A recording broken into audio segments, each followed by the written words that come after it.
The trial of Joan of Arc, which was overseen by an English-backed church court at Rouen, Normandy in the first half of 1431, was one of the more famous trials in history, becoming the subject of many books and films. It culminated in the execution of the person known to history as Joan of Arc, the young French peasant girl who was the defendant in the case. The trial verdict was later reversed on appeal by the Inquisitor-General in 1456, thereby completely exonerating her. She is now considered a French national heroine and a saint of the Roman Catholic Church.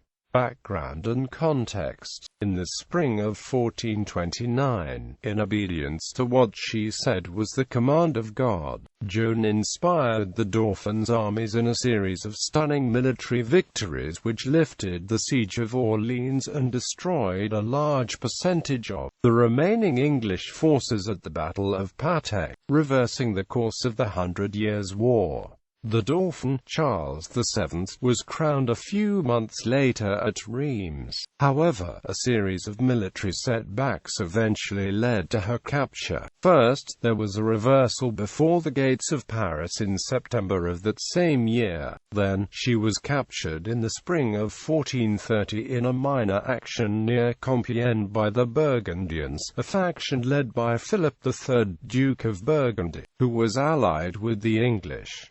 The Burgundians delivered her to the English in exchange for 10,000 livres. In December of that same year, she was transferred to Rouen, the military headquarters and administrative capital in France of King Henry VI of England, and placed on trial for heresy before a church court headed by Bishop Pierre Corcon, who was a supporter of the English.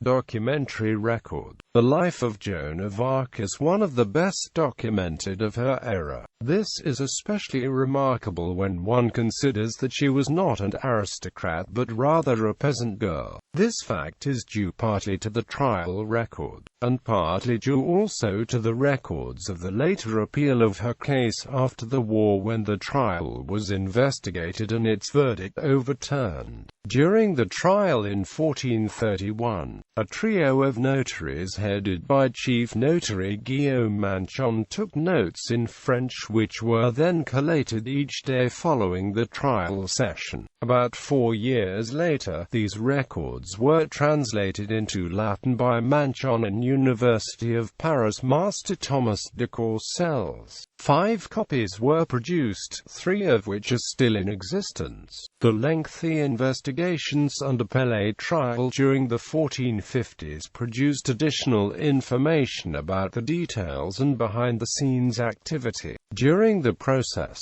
Since the 115 witnesses questioned during these investigations included many of the clergymen who had served during the trial in 1431.